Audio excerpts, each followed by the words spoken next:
자, 저속노화로 유명세를 얻은 의사 정희원 씨가 연구원 동료였던 여성 A씨를 스토킹 혐의로 고소한 뒤에 되려 강제 추행 혐의로 맞고소 당한 일이 있었죠.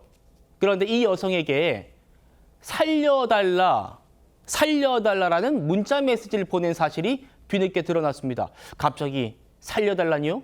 무슨 의미인지 바로 시작합니다.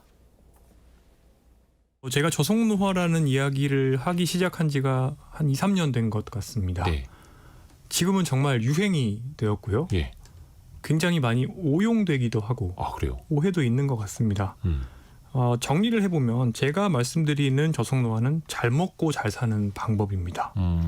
굵고 길게. 그래서 그런 것들을 소구를 하면 안 되는데 정말 뭐 제 허락을 꼭 받아야 되는 건 아니겠지만 네네네. 그래도 물어는 볼 수 있잖아요, 저한테. 이런 거 맞냐. 근데 그러지 않고 온갖 요새는 뭐 심지어 뭐 스파, 필라테스 온갖 데서 다 이 저속노화를 가져다 쓰시고 네네. 좋지 않습니다. 예.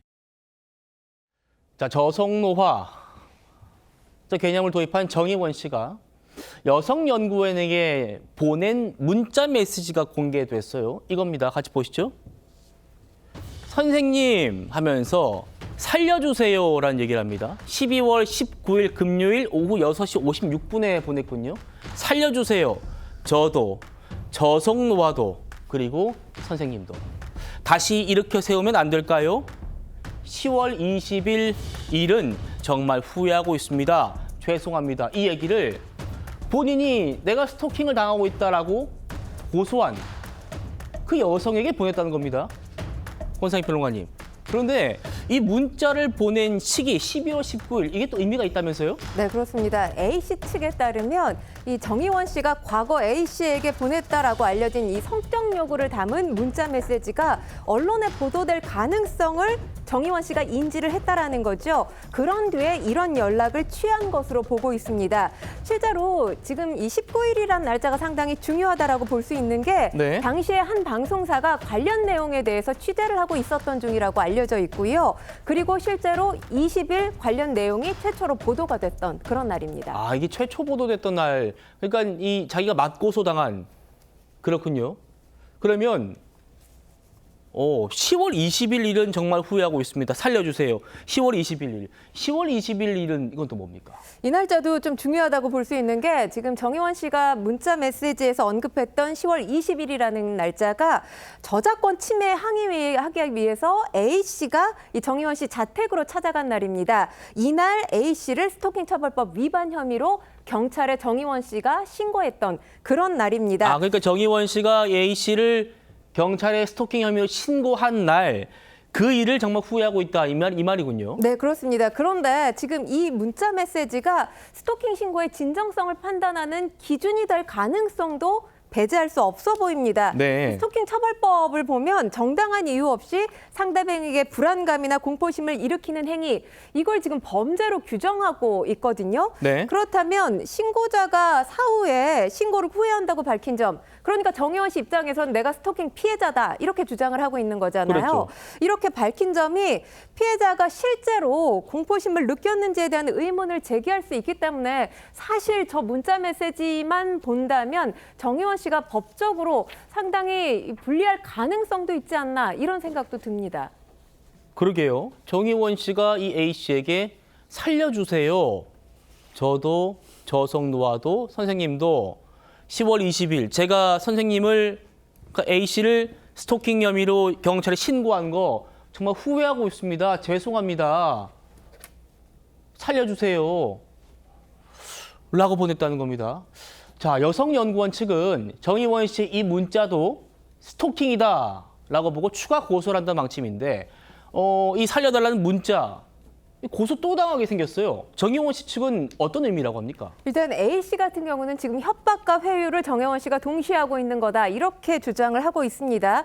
그러면서 A씨의 변호인 측에 따르면 피해자에게 직접 연락하지 말라 이렇게 요청을 했다고 해요. 그런데 지금 연락금지 요청을 들어주지 않았다라는 거죠. 네. 그래서 정희원 씨가 스토킹 행위에 해당한다 이렇게 주장을 하고 있는 것으로 보이고요.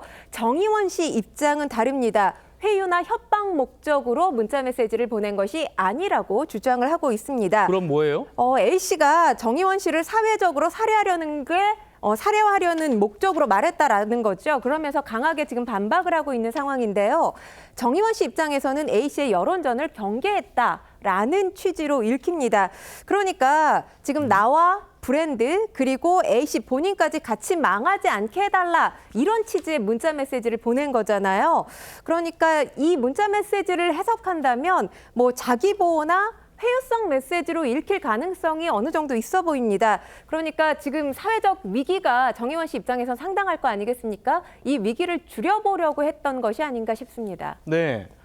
대화를 이 A 씨가 왜곡해서 공개하길래 이렇게까지 할 필요 있냐라는 뜻이었다라는 게 정의원 씨의 설명이라는데 저는 그렇게 보이지는 않네요. 살려주세요. 살려주세요라는 말이 당신 내 대화 왜곡해서 그렇게 알리지 말라라는 뜻이었다고요? 여러분 어떻게 보십니까? 그런데요. 이 살려주세요라는 문자를 보내기 전에는 정의원 씨가 이 여성 연구원 A 씨의 아버지에게도 전화를 걸었다는 게 A 씨 측의 설명입니다. 좀 볼 수 있을까요? 자, 10분 동안 통화를 했대요. 정의원 씨와 A 씨 부친과. 그런데 평론가님, 살려달라는 말 했을 줄 알았는데 그게 아니었네요? 비난을 했어요? 네, 그렇습니다. 그러니까 A 씨의 아버지에게 정의원 씨가 A 씨에 대한 비난을 10여 분 동안 전화로 했던 것으로 전해지고 있습니다. 그리고 50분 뒤에 A 씨에게 카톡 메시지를 보냈는데 답장을 받지 못했다고 해요. 그리고 30여 분 동안 총 5차례에 걸쳐서 이 아까 보셨던 관련 메시지를 보낸 것으로 알려졌습니다. 그런데 답장이 없었다라는 건데 네. 사실 납득이 안 되는 행동이죠. 뭐 살려달라라고 빌 것 같으면 사실 아버지에게도 관련해서 유사한 메시지로 전화 통화를 했을 것 같은데 A 씨에 대한 비난을 계속 쏟아냈다는 거예요. 그렇기 때문에 이 행동을 미루어 본다면 뭐 고소치 압박이나 여론 전환 시도를 하려고 했던 것이 아닌가라는 생각이 들고요. 네. 또 한편으로는 정의원 씨가 아무리 유명한 의사라 하더라도 20일 날 관련 보도가 쏟아지면서 굉장히 대중이 충격을 받았던 그런 상황이지 않습니까? 이런 상황을 앞두고 있었기 때문에 불안함에 감정 동요를 크게 느껴서 이렇게 태도 변화가 왔다 갔다 했던 것은 아닌가 싶은 생각도 듭니다. 네, A 씨에겐 살려달라고 10분 전에 아버지 통화에서는 또 비난하고 앞에 행동과 뒤에 행동이 너무 달라가지고 이해는 좀 안 됩니다만 A 씨 측은 두 사람 사이는 철저한 갑을 관계였고 위력에 의한 성적, 인격적 착취를 당했다면서 두 사람 간의 근무 계약서도 공개했습니다. 같이 볼까요? 정신 변호사님, 연구원 근무 계약서라고 두 사람이 쓴 계약서예요. 여기에 보면 을은 갑이 지시한 업무를 성실히 수행해야 하며 갑은 을을 면직시킬 수 있다. 뭐 이런 표현들도 있고요. 이 A 씨 측에서는 이런 조항들을 근거로 위력에 의한 성추행이었다. 이렇게 얘기를 하고 있습니다.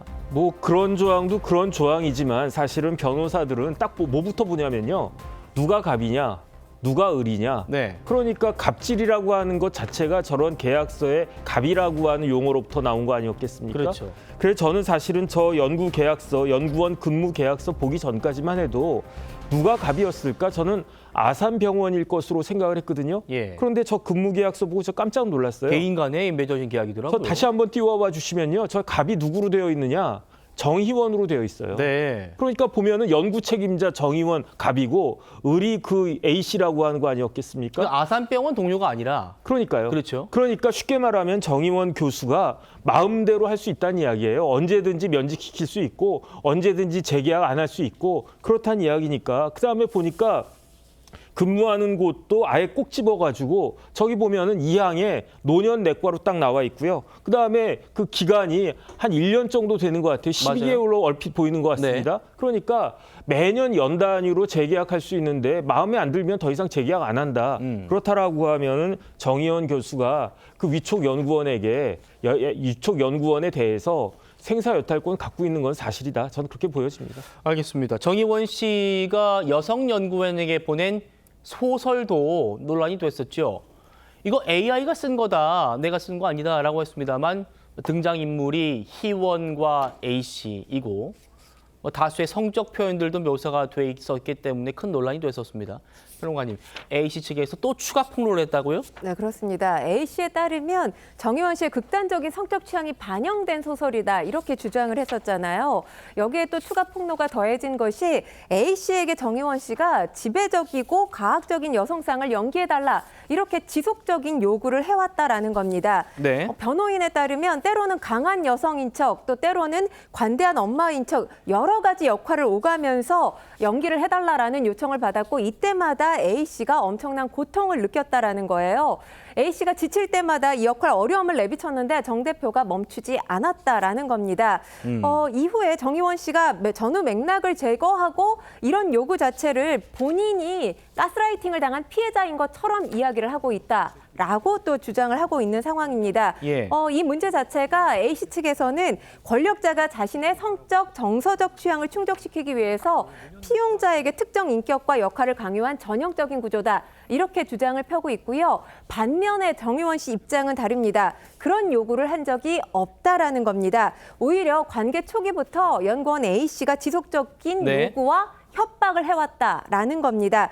전체 메시지 가운데서 일부를 가지고 수사기관에 제출을 해서 판단을 지금 받게 대중에게 공개를 해서 판단을 받게 하고 있는데 본인은 수사기관에 제출해서 판단을 받을 거다 이렇게 이야기를 전하고 있습니다. 알겠습니다. 정의원 씨가 A씨 측에 살려달라고 문자를 보낸 것, 이것의 의미가 어떤 건지도 짚어보았습니다.